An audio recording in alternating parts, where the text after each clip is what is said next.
beberapa lembaga yang dibentuk atau yang berperan di dalam pemberantasan korupsi. Adapun lembaga yang berperan sebagai lembaga utama dan juga ada lembaga pendukung. Lembaga utama yaitu seperti Lembaga Komisi Pemberantasan Korupsi atau yang disingkat KPK.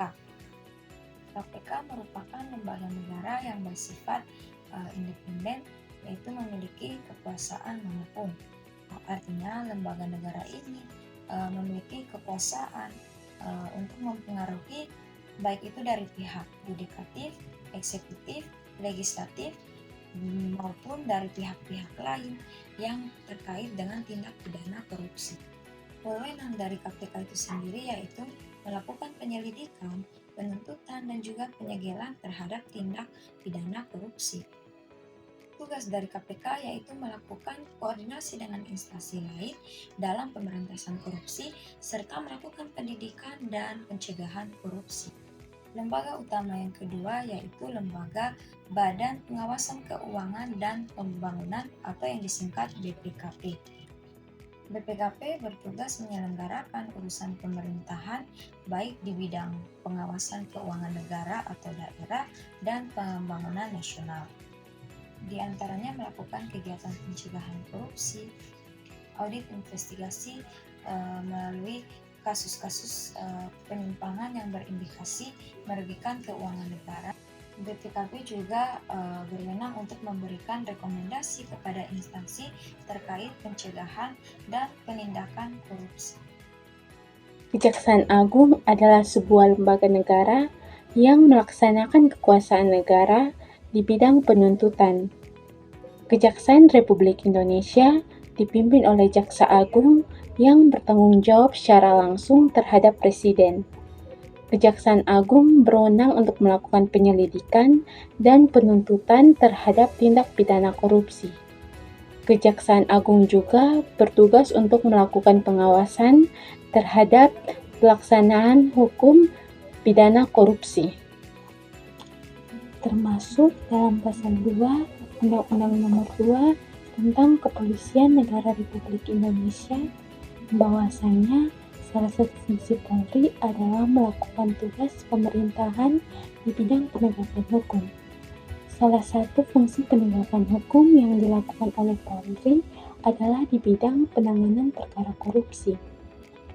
Polri berperan penting terutama untuk melakukan pemeriksaan perkara korupsi. Dalam hal ini, Polri berperan sebagai penyidik perkara korupsi.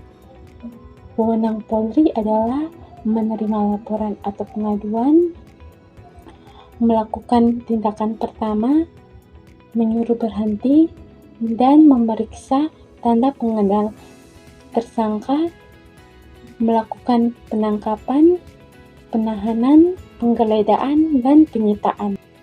Yang ketiga adalah Ombudsman Republik Indonesia atau ORI, yang berwenang untuk menerima dan menindaklanjuti laporan masyarakat terkait maladministrasi, termasuk penyalahgunaan wewenang dan penyimpangan prosedur dalam penyelenggaraan pelayanan publik. Ombudsman adalah salah satu lembaga negara yang bersifat mandiri yang tidak memiliki hubungan dengan lembaga negara dan instansi pemerintah lainnya. Hal ini yang membuat Ombudsman menjalankan wewenangnya tanpa campur tangan kekuasaan lain.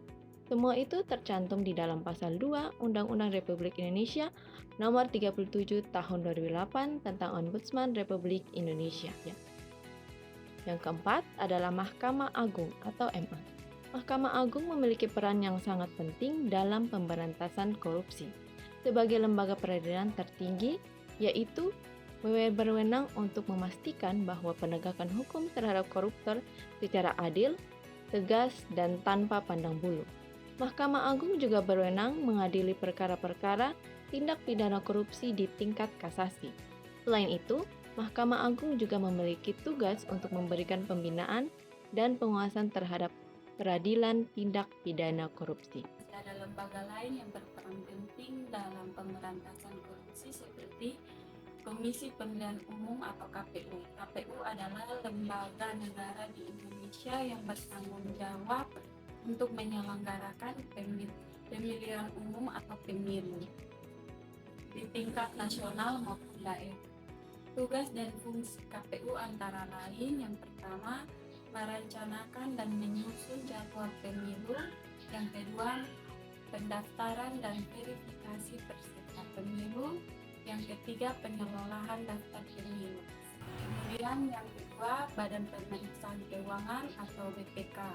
BPK adalah lembaga negara di Indonesia yang bertugas untuk memeriksa pengelolaan dan bertanggung jawab keuangan negara.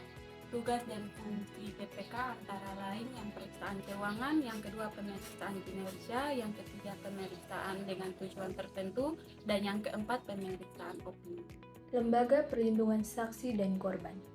Undang-Undang Nomor 13 Tahun 2006 dalam ketentuan umumnya menyatakan bahwa Lembaga Perlindungan Saksi dan Korban yang selanjutnya disingkat menjadi LPSK adalah lembaga yang bertugas dan berwenang untuk memberikan perlindungan dan hak-hak lain kepada saksi atau korban sebagaimana diatur dalam undang-undang. Tugas dan kewenangan LPSK yang tersebar dalam Undang-Undang Nomor 13 Tahun 2006 yaitu 1. Menerima permohonan saksi atau korban untuk perlindungan pasal 29. 2. Memberikan keputusan pemberian perlindungan saksi atau korban pasal 29. 3. Memberikan perlindungan saksi atau korban pasal 29. 4. Menghentikan program perlindungan saksi atau korban pasal 32. 5. Mengajukan pengadilan berdasarkan korban berupa hak atas kompensasi dalam pelanggaran hak asasi manusia yang berat dan hak atas restitusi atau ganti kerugian yang menjadi tanggung jawab pelaku tindak pidana. Pasal 7. 6. Menerima permintaan tertulis dari korban atau orang yang mewakili korban untuk bantuan. Pasal 33 dan 34. 7. Menentukan kelayakan jangka waktu besaran biaya yang diperlukan diberikannya bantuan kepada saksi atau korban. Pasal 34. 8. Bekerjasama dengan instansi terkait yang berwenang dalam melaksanakan pemberian.